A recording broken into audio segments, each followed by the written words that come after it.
Minsan ako nagpakatanga sa isang tulad mo. Pero sana pinahalagahan mo to.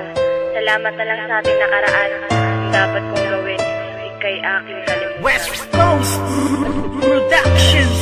Dahil wala ka na sa isip at nilimot ka na, ayoko nang ulitin ang maling nagawa. Ang kahapon ba na nasayang lang, hindi na babalikan. Dahil nga ayoko na. Wala ka na sa isip at nilimot ka na, ayoko nang ulitin ang maling nagawa. Ang kahapon ba na nasayang lang, hindi na babalikan. Dahil nga ayoko na.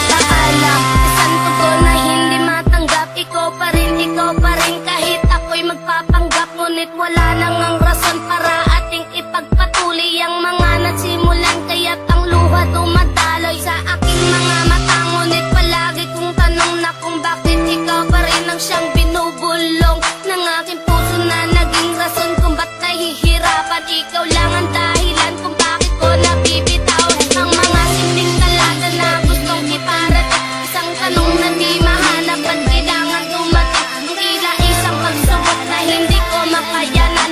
At ikaw ang dahilan kung bakit ko napabayaan ang sarili ko na dapat sana'y di nahihirapan. Ayaw nang masaktan, pero hindi ko mapigilan na lumuha. Pero tila ang lahat nagpapatunay na ang 090 ay hindi panghabang buhay. Wala ko na sa isip at nilimot ka na, ayoko nang ulitin ang maling nagawa.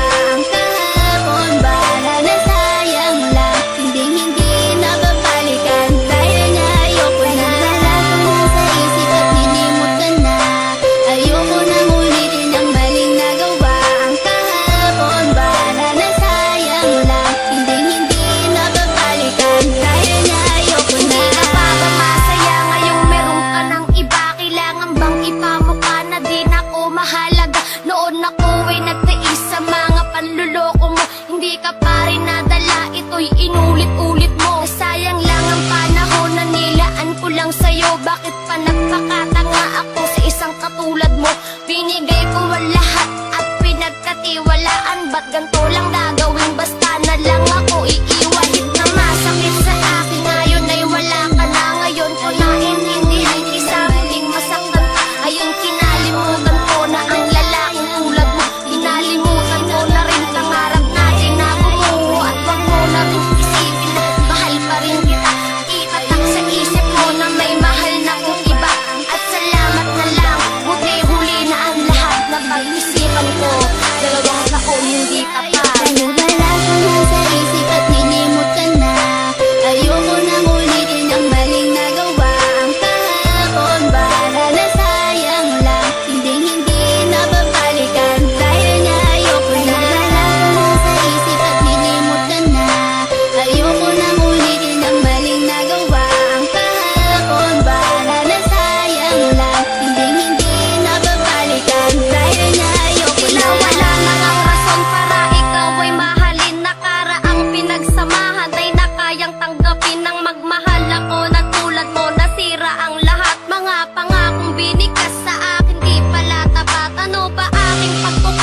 Dos. Nilimot na kita. Dahil wala ka na sa isip at nilimot ka na. Ayoko